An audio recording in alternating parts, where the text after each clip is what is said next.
గురుగారు, జ్యోతిషం అనేది శాస్త్రం కాదని, అది ఒక నమ్మకం, విశ్వాసాలతో కూడినటువంటి నియమాల సమాహారం అని చెప్తారు. ఇందులో వాస్తవం ఎంత?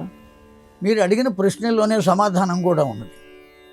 విశ్వాసము అంటేనే నమ్మకం, నమ్మకం అంటేనే విశ్వాసం.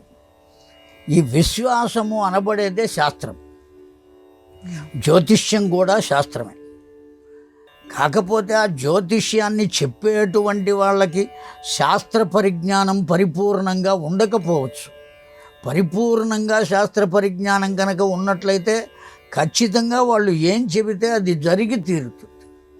మిహిరుడు అనబడేటువంటి జ్యోతిష శాస్త్రవేత్త, ఈ జ్యోతిష శాస్త్ర గ్రంథాలు కూడా రచించారు ఆయన. మహానుభావుడు, తపశ్శాలి. ఆ మిహిరుడు అనబడేటువంటి వాడు ఒకానొక రాజుగారికి పుత్రుడు కలిగితే ఆ పుత్రుడి యొక్క కవళికలు కేవలం ముఖాన్ని చూచి, అతడి యొక్క సాముద్రికాన్ని చూచి చెప్పాడు. అతడు పుట్టిన సమయాన్ని చూచి చెప్పాడు, ఒక పంది వల్ల ఈ పిల్లవాడికి మరణం ఉంటుంది. రాజుగారు హేళన చేశాడు ఆ మిహిరుణ్ణి. పంది జోలికి నా పిల్లవాడు ఎందుకు పెడతాడు? రాజకుమారుడు కదా, వాడు అంతఃపురంలో ఉంటాడు. అంతఃపురంలో పందులు ఉంటాయా? వాడికి మరణం ఎట్టా వస్తుంది? ఇదంతా ఒట్టి అసత్యం అని అనుకున్నాడు. మెదలకుండా ఊరుకున్నాడు.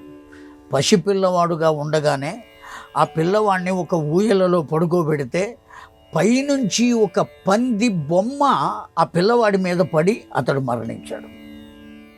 ఒక పంది బొమ్మ అది పడింది, ఆ పిల్లవాడు మరణించాడు. కనుక ఏం జరుగుతుందో చెప్పగలగవచ్చు.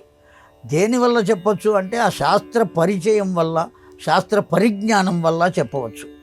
అరకొర శాస్త్ర పరిజ్ఞానం కలిగిన వాళ్ళు ఏవో 4 చెబుతారు, అందులో ఒకటి కలుస్తుంది.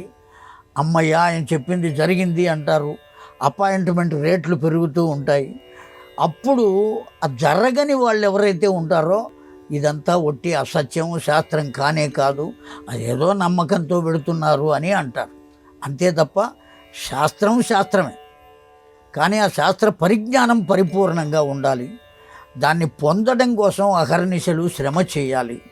రెండవది, జ్యోతిష శాస్త్రం చెప్పేటువంటి వారికి కావలసింది ఏమిటంటే అంటే వాక్శుద్ధి కావాలి. వాక్శుద్ధి కావాలి అంటే ఎప్పుడూ అసత్యం చెప్పకుండా ఉండాలి. ఎప్పుడైతే అలా ఉంటారో వారికి వాక్శుద్ధి ఏర్పడుతుంది. ఆ వాక్శుద్ధి వల్ల వారు చెప్పిన వల్ల జరుగుతూ ఉంటుంది. ఇది కనుక జ్యోతిషం అనేటువంటిది ఖచ్చితంగా శాస్త్రమే.